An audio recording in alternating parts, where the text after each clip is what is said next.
Today we're going to talk about the DiSC. What DiSC isn't, it isn't a test, so there wasn't any wrong or right answers. Did you find any wrong or right answers in there? No. A predictor to success. Don't we wish? Like, ooh, if I do this, I'm going to be successful in life. And it's not a fixed label. There's things, once you're aware of what you're doing behaviorally, if there's things that you want to adjust, then you'll be able to do that as well. So it's not something that has to stay like that. Anybody ever hear of Johari's window? You have the open, what you know about yourself and what is known by others.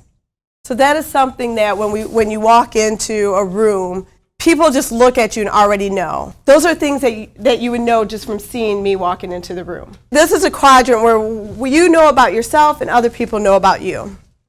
The blind area is what you do not know about yourself, but other people do. You ever see someone walk out of the restroom with toilet paper on the back of their shoe and they don't know until you tell them?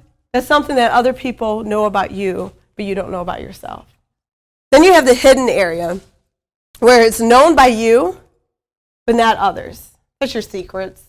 This is, things that like, I act like I'm hard, but I'm really soft kind of thing. Those type of things. And then not known by self and not known by others. This is when you get into a situation that you've never been in before, didn't know you're going to react that way. So the more that you can take the things about yourself and put it over into the open or even hidden part, because there's things, everybody doesn't need to know everything about us, right? But if you're able to move those two, you're going to have more self-awareness. And that's one of the things that the DiSC allows us to do. It makes us more self-aware of what's going on and how we handle things, whether we want to agree with it or not. And to know that sometimes it may be other people's perceptions. So that's the quick and dirty of the Johari window. Basically, if someone says that you have a green tail, the person's crazy, right? If two people say you have a green tail, it's a conspiracy. They have no idea. And that's how I was when they said I was intimidating. It's just a title. But after 7 people say you have a green tail, at some point you have to turn around and look. So if they say you're cold and you keep hearing that you're cold, you're cold, you're cold, then you get this dumb report that says, I guess I am cold. At some point you have to look at that and then do a self-evaluation of, am I okay to continue to be that way? Or is this something I want to change? And in what settings to change it? So the other thing with the DiSC is the motivating yourselves as well as motivating others. One thing to keep in mind is that the motivation comes from internal. I think about my niece. She's going off to college soon. She's finishing her senior year, and we know how we all get senioritis. Or if you guys remember getting senioritis. But I'm really pushing her like, get all your stuff done. It'd be exciting to just have everything taken care of. You don't have to worry about it. Get great grades. And she's just like, I just want the year to be over with. I can't motivate her to do those things. She has to motivate herself to do it. And that the other thing is, however, everybody can be motivated. She can be motivated, but she's just going to have to do it internally. It has to come from within. So putting those seeds out there is better than me saying, go do this, go do that. Because there's times that we can go hear a motivational speaker and it brings up something in us, but again, it's internal. It's not because of that they're speaking to us, it's because they're lighting a fire.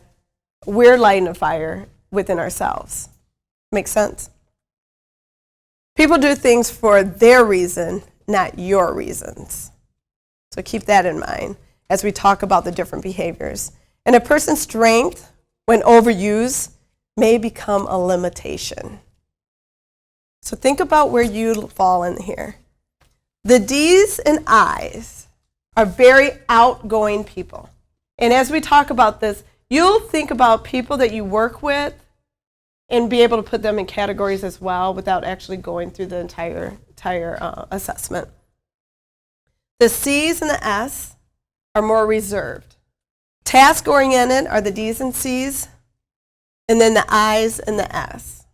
Now the D's, they're more productive, competitive, aggressive, headstrong. All right, who are I's? Those are the fun people. Talkative, enthusiastic, spontaneous, Persuasive? Those are your I's. Who are the S's? That's your steadiness. That's your support person. Peaceful, loyal, good listener, dependable. Okay, the C's. Systematic, detailed, organized, very orderly. You want to have as much of a balance. There's not a negative. I'll talk about some of the negative things, but no, there's not a negative about each personality. What it is finding those strengths and being able to figure out how to work completely together. Because one of the things that you want to do is make sure that you can work as a team. So as much of a balance as possible is good. So we're going to break down a little bit further each one. So the D's. Shapes the environment by overcoming opposition to accomplish results. So their main focus is getting immediate results. Causing action. These are the people that are going to be like, we need action right away, very reactive at times. Yes? Am I still hitting it right on the head? Accepting challenges, because they're very competitive. Making quick decisions. And that's where the D really thrive. It's where you're in a meeting and decisions need to be made at some point. And you have these C's and S's sitting in the meeting. The C's are usually like, yeah, we can't do that because of this. The S is thinking about all the relationships and how it's going to affect people. And the D's know they need to make a quick decision. And so when it comes down to meetings that are going too long or decisions not taking too long to make, that's when the D steps in and says, this is a decision and let's move on. Questioning the status quo, taking authority, managing trouble, solving problems. Those are all the things that you'll see with the D personality. The preferred environment, power of authority, prestige and challenge, direct answers, a wide scope of operations, and opportunities for individual accomplishment, as well as opportunities for advancement.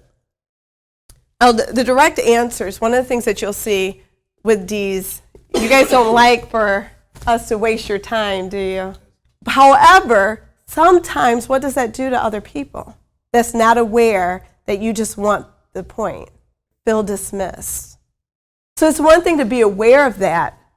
At times, you do need for people to get to the point. But for us, the rest of us that aren't the D's and don't operate that way, understand that they're not dismissing you or they're not interested in what you're saying. They just want you to get to the point so they can continue on to their day because they're result-oriented. So be aware of that. Freedom from controls and supervision.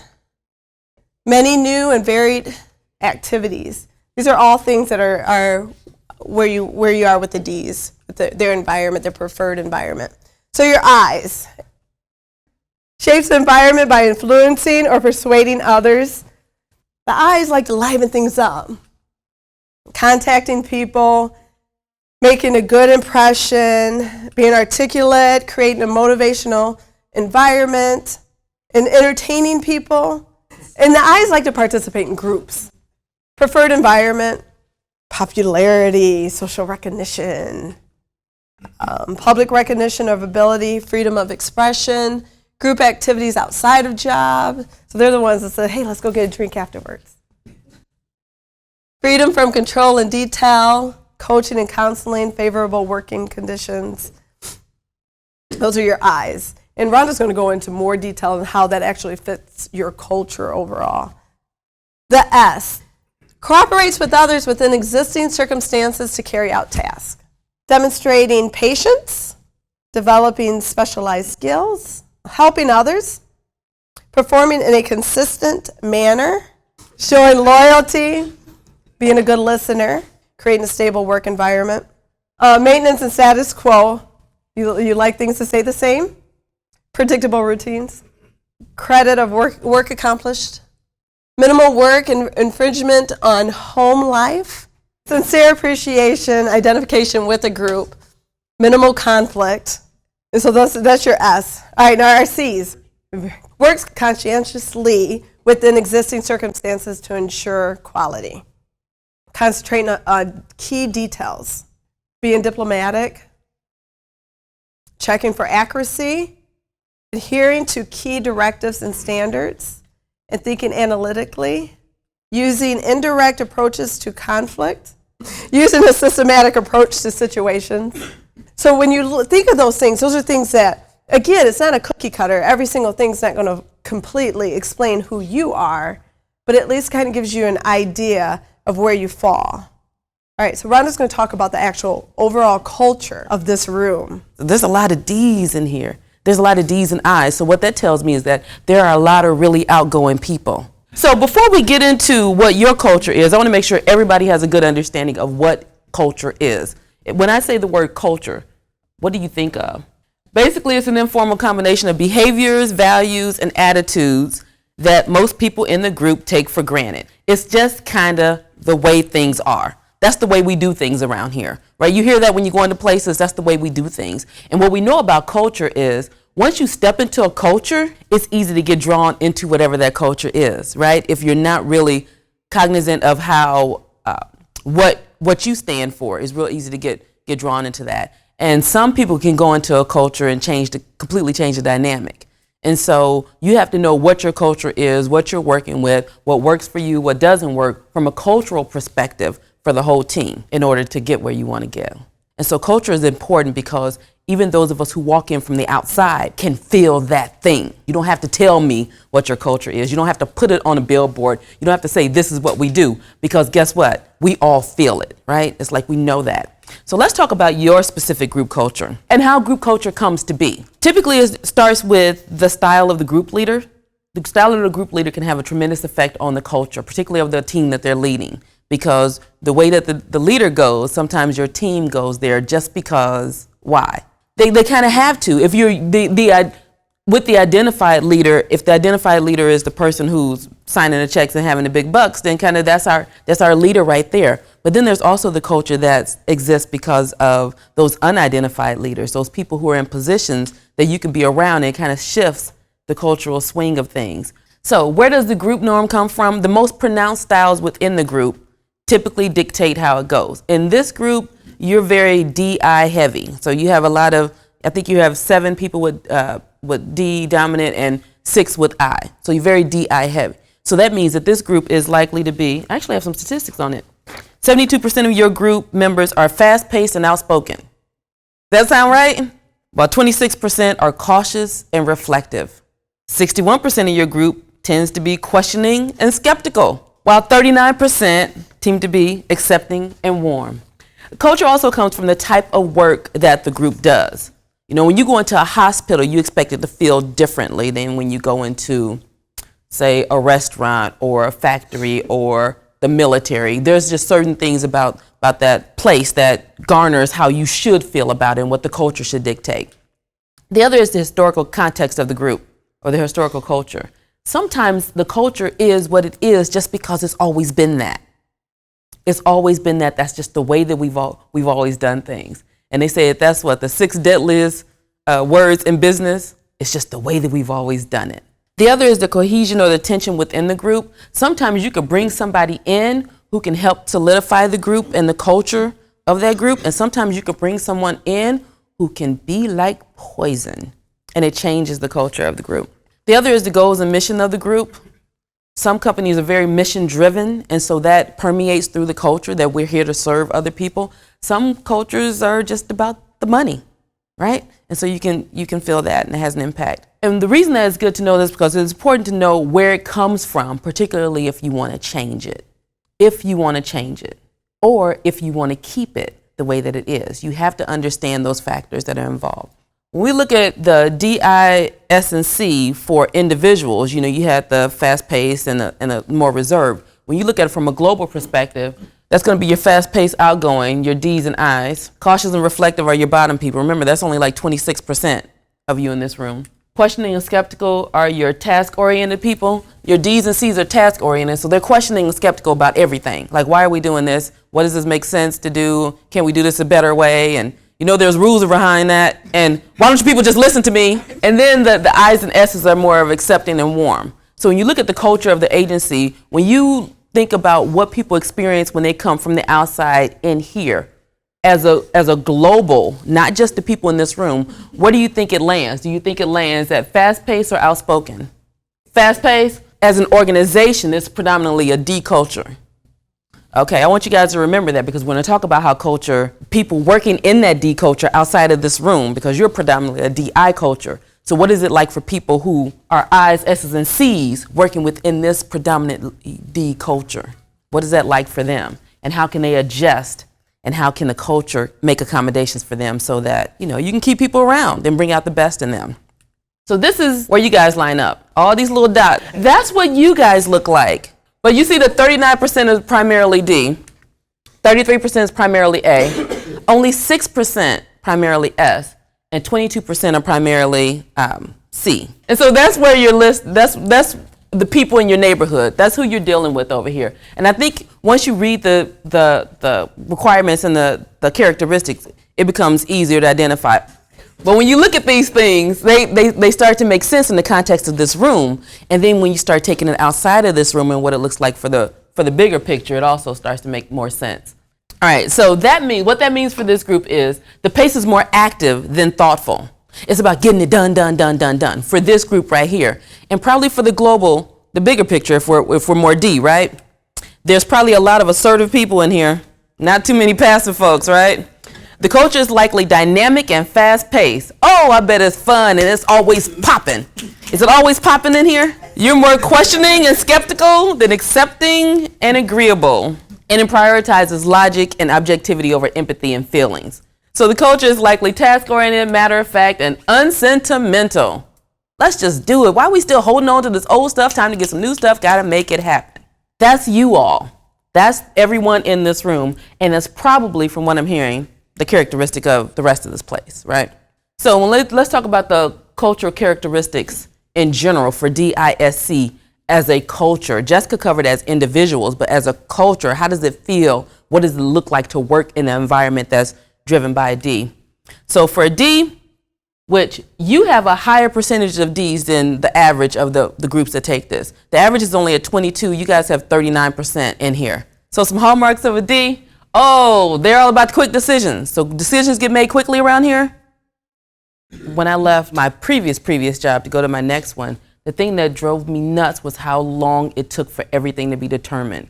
When I had a staff member who left, I had to justify bringing in a new staff member when there was plenty of work to be done, and it would take months. And by the time somebody else came in, everybody else is all burnt out and exhausted and tired, and the work quality suffered. And then I get to this new place, and as simple as walking into my boss's office and going, I have this person leaving, I'm gonna need another person. She's like, okay, make it happen.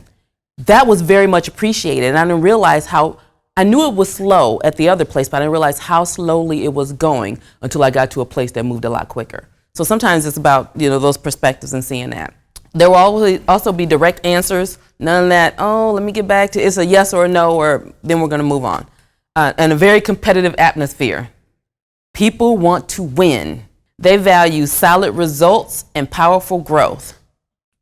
And that trust is given to the direct and straightforward. If you are a beat around the busher, they are not going to trust you. So the type of person who strives in that environment are hardworking individuals who like challenges and the thrill of victory.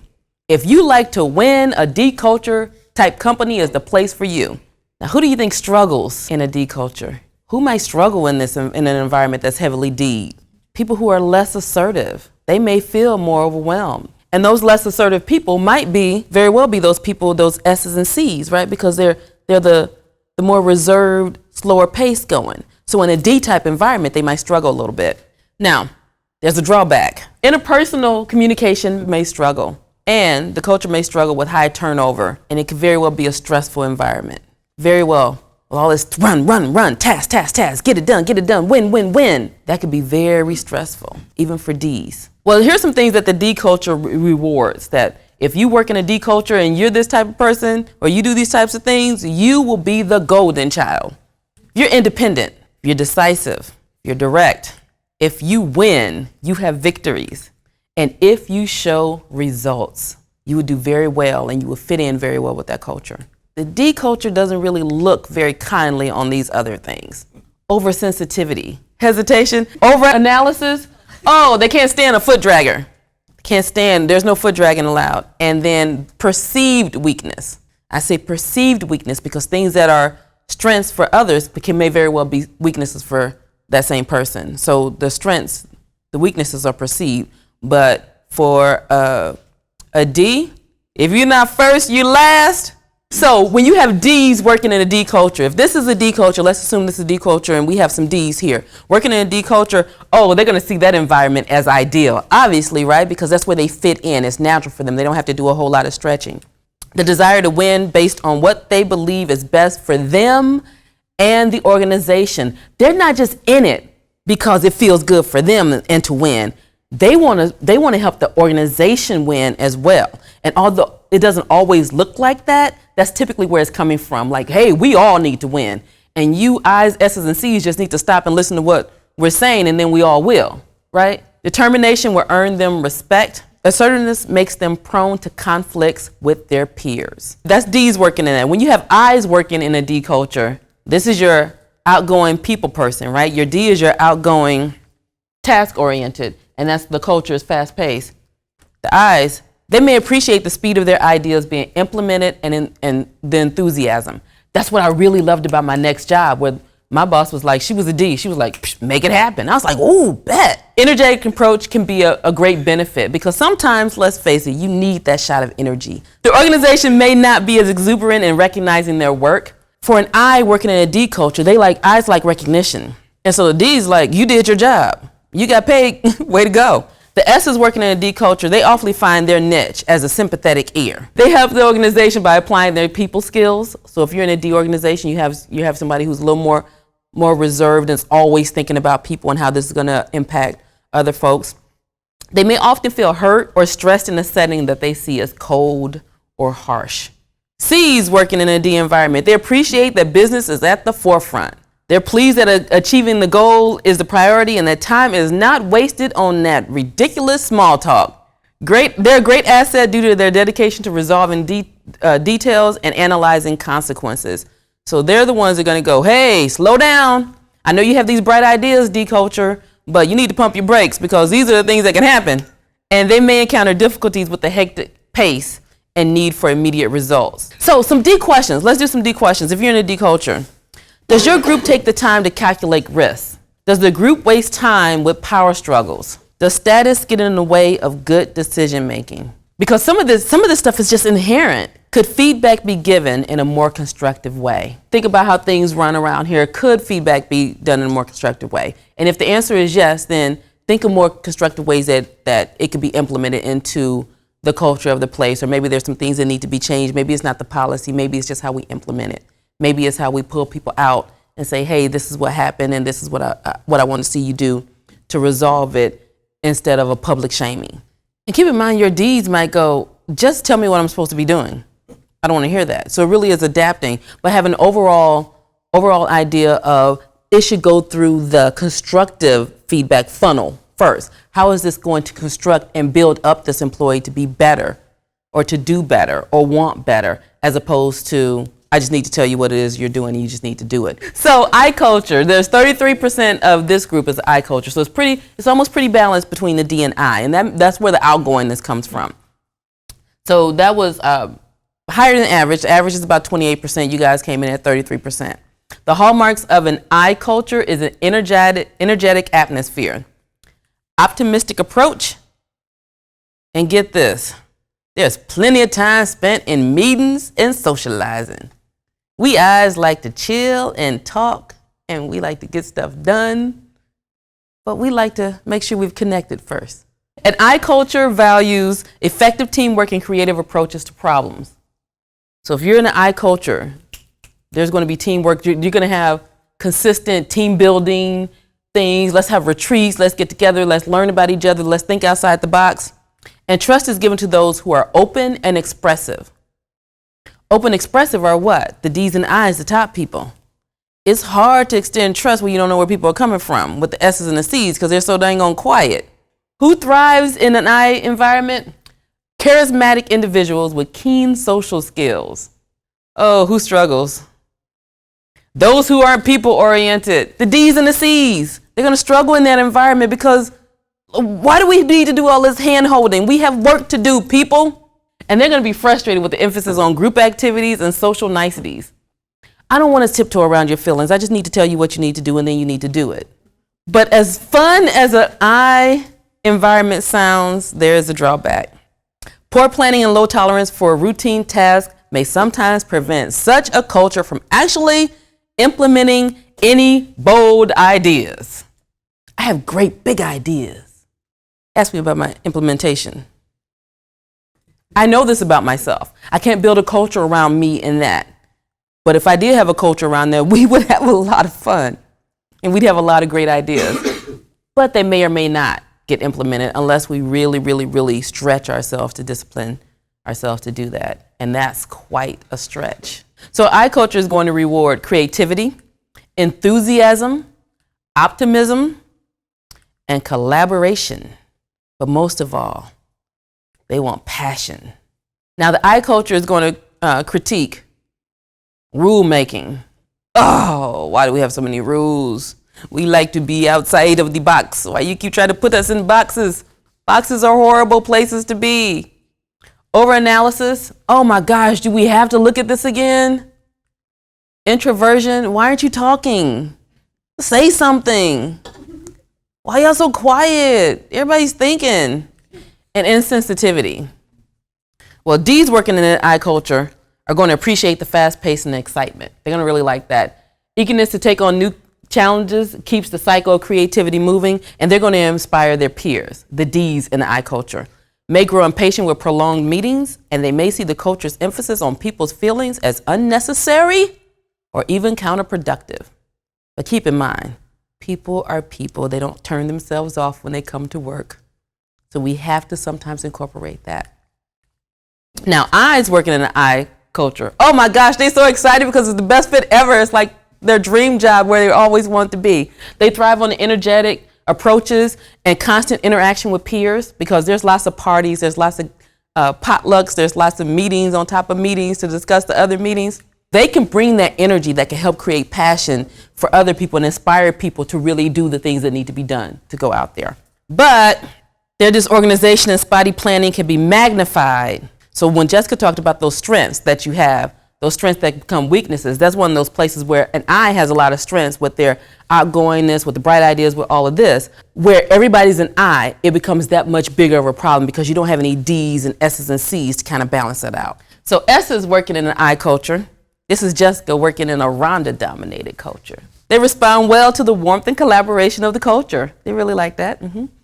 They focus on steady performance and avoid calling attention to themselves. Jessica's really low key. If you're on Facebook, you don't know that Jessica even exists unless I say something about her. But the speed of change might be too much for them sometimes. The speed of change. The way I have a bright idea and I want to, well, this was the idea you had yesterday, but today's today and I've had 4 different ideas since then. And their need for concrete direction is likely to go unmet.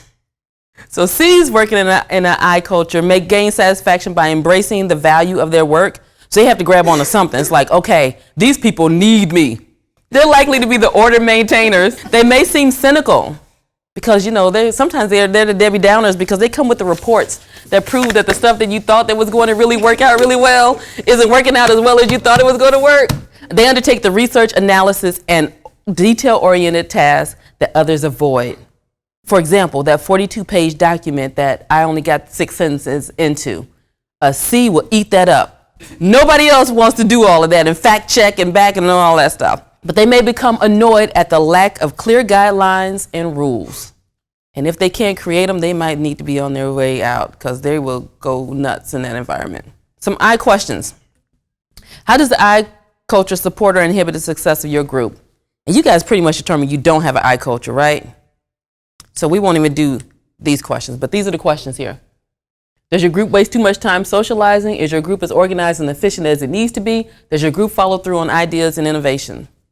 So S culture, your group is significantly lower than the average, obviously 23. You only had one person who represented S. But in terms of S culture, if globally this was an S culture, these are some of the things you would see. Stability, they like predictability and friendliness. Hallmarks of an S culture is that they value strong teamwork and a manageable work-life balance. Trust is given to those who are sincere and considerate. Type of person who thrives in that environment are those who tend to avoid conflicts and include everyone in group victories.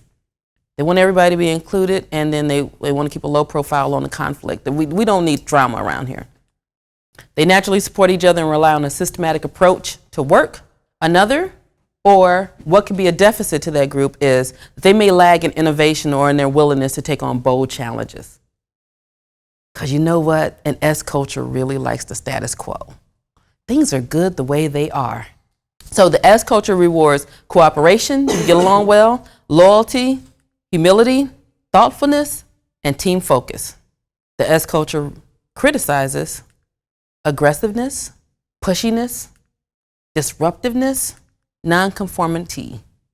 So it's interesting. Well, I was about to get real stereotypical, so excuse me. But when I think of salespeople, when you think typical car salesman who's just like pushing and just the deal and this and that, my husband's a salesman and he's probably a high ID type guy. And so he does really well at what he does because he's focused on the people in the process. You're focused on the people and connecting with people. And the thing about it is that people think that you're going to get that way by pushing yourself into things, but no, people want a connection, right? They want to connect with the person. So that's where the S culture is going to criticize that, but that's where it becomes beneficial for you in your sales position. And then they don't really like sudden change. So D's working in the C culture. Double checking and that deep analysis is going to frustrate the heck out of a D. They appreciate the skeptical and task-oriented nature of the group. Like, yeah, because, you know, they're kind of skeptical too. They like working with people who let them take the lead because the C is probably going to be a little more laid back, right? The C is more reserved. And so the D can kind of do what they want and come check in when they need to. When you have I's working in the C culture, they're going to get bored very quickly with a continuous attention to accuracy. It's just really, really difficult to have to pay that much attention to details all the time. May feel the group cares more about the task than its people. If you're an I, if you're feeling like, you know, this is just all about the work and not about the people, you may be in a C group. Their enthusiasm, optimism, and high energy may be a rare and valuable asset to the group. Again, that enthusiasm of the I. But you have to make sure that if you're in a C culture that you're nurturing that by paying attention to the things that works for them. So you have to engage in some small talk. You have to have a potluck Friday every once in a while. You have to be willing to listen to them go on and on and on about something that you care less about hearing about so that they could bring their best selves into that. So when you have S's working in a C culture, S's like the stability of the environment because the C's are going to make sure everything is running the way it's supposed to. There's no pressure for them to be extroverted or outgoing, so they're likely to feel at ease. They're comfortable. They don't have to put on a show. But they may miss the feeling of collaboration and that team spirit because S's really like people. And the fact-oriented nature of C's may leave them feeling like important emotions are ignored or dismissed. Again, remember, we have to connect into that people part of it. C's working in a C culture, oh, they are right at home, right? They're not talking to nobody and they're getting a whole bunch of stuff done. They appreciate the reserved and business-like culture that values quality and dependability because those C's are going to show up and do what they're supposed to do, how they're supposed to do it. And if they're in an environment that's like that, oh, their stomach doesn't hurt when they come to work. They share the group's systematic approach, but they may feed into overly analytical culture that doesn't take chances and resist change. So for a C, they may be marred in that paralysis analysis where they get stuck on thinking about how we work it and what's it supposed to look like. You guys see why you need the balance? You need the balance, and you have to be very cognizant of what your team looks like. I'm not saying go back and fire people, but I'm saying that when you have an S, if you have an S that's not really speaking up, make sure that you're going to them if you're a D and soliciting their opinion and advice and input on things. So some S questions. How does this S culture support or inhibit the success of your group? Does your group take enough risks? Does it avoid changes even when they are needed? Does the group avoid making necessary but tough decisions just because they might upset others? Do people have enough incentive to push themselves to make extraordinary results? Those are the things you need to ask. So for the C culture, which you guys were just a little slightly above average, which that's probably the closest you've gotten. Your number was 22, the average is 27. I'm sorry, you were below that. The hallmarks of a C culture is that they value quality and accuracy and order. So the values are high standards, careful analysis, and diplomacy. Trust has to be earned. There's no just given trust. You earn your trust because I see how you adhere to these rules and regulations and things that we have. Members are often loyal, but only to those they respect. Some hallmarks of a C culture. So think about even from a global scale and then from a micro scale with the teams that you're working with. They may miss opportunities because they spend too much time researching and analyzing. And it may resist growth for fear of lowering its standards. We can't do that because what if it's not good enough? What if it's not as good as what we've been doing for 46 years? The C culture rewards accuracy, completeness, like, oh, you started something and you finished it. Attention to detail, on-time performance, and dependability. That's what the C culture rewards. Now, the C culture cannot stand mistakes, illogical behavior. That makes absolutely no sense. I cannot explain my methods. I just know that they work. But I would drive a C crazy in the meantime because they're trying to chart and analyze and figure out how this works, and there's no rhyme or reason. It's just magic. Don't try to figure it out. Lateness, spotty research. You have to have your stuff together when you're in the C culture. Exaggerated enthusiasm. Some C questions. How does the C culture support or inhibit the success of your group? If you're in a C culture, does your group take enough risk? And again, what we're doing here is not a science to say yay or nay. But when you look at your micro group, the groups that you're associated with, because sometimes there's the culture within the culture, you might be able to see that there's a C, it shows up a little bit more. But I would imagine a company that has the amount of success that this company has had, you have to do your due diligence. You have to have that aspect of C. And sometimes with the culture, just because it happens doesn't mean it's a part of the culture. It means that somebody has to fight really hard to make sure it happens. Now, does the group attend to the emotional and social needs of its members? In a high C environment, do you think that will happen? Does the group attend to emotional and social needs of its members? So then there has to be discussion, right? And it maybe won't happen in the next 15 minutes here, but there has to be some discussion about how exactly do we do that. Now, Jessica's going to talk about stretching to people. With the D's, we already talked about being to the point, just getting to the point. They want you to, just, what's the answer? Just give me the answer.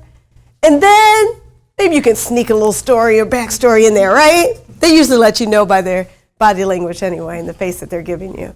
So you want to also respect their autonomy. Stick to the topic. A lot of I's drive D's crazy because I's can be like, so I'm going to talk about this, then I'm going to talk about that, and you're going back and forth. And so you want to make sure that when you're talking to a D, you're getting right to the point, and you're sticking to the topic, and you're moving on from there. If they have time to connect with you, they will stretch and try to connect with you. You want to show your independence as well when you go and talk with D's. Eliminate any time wasting. Like we said before, D's don't like wasting time. Well, the I's, when you go in and you talk with an I, you want to be more relaxed and sociable. It's let them verbalize their thoughts and feelings. And it killed, I admit it. Sometimes I'm sitting there like, ooh, Rhonda, come on, focus. I need you to focus. And I say, hey, focus. Give recognition. You know, a lot of people like that verbal recognition, and some of us don't do it naturally. You know, as we mentioned before, when people meet their expectations, you think they're meeting their expectations. They know they're doing well. Why do I need to say anything? The first time we met, we talked about encouraging others, and we all need encouragement. That's something to take away from our trainings is we have to encourage each other even if they're meeting expectations all the time. It's not just the people that are moping around that need that extra push. We all do. Use humor. So that's what you want to do to stretch to those I's. And then the S's, provide a consistent and secure environment. Provide a thorough plan. We're okay with change. We just need to know what are those steps. And we're okay with those great ideas, but let's talk about how we're going to get there. Use sincere appreciation. It's going back to, that verbal encouragement. And if change is needed, you want to explain why, allow some transition time, and provide a step-by-step action. If you don't provide the action, we will. We would say, okay, this is what we think is the best way to plan. This is the steps that we should go by. And then to stretch to the C's, give clear expectations and deadlines. So you can't just go up to a C and say, I want to get such and such done. Because their next question is going to be, how soon are you going to get it done? What is the deadline? When are we going to get this? Show dependability. And usually we are dependent on the C's to remember things for us. Be tactful. Be precise and focused, and then value the quality. I know that was quick and dirty, how to stretch. And this was a lot of information. As Rhonda said, you'll be able to look back at the PowerPoint, especially once you start looking a little closer at your team to say, okay, who's here, who's there? And remember, always to look back at it, because there's times that we may find ourselves butting heads with other people, especially the way we communicate. And sometimes looking back and say, oh, I see now why we're having such a hard time. I might be that more focused, thinking person, while my team, like yours, is very energetic and social. So being able to look back at that is very important.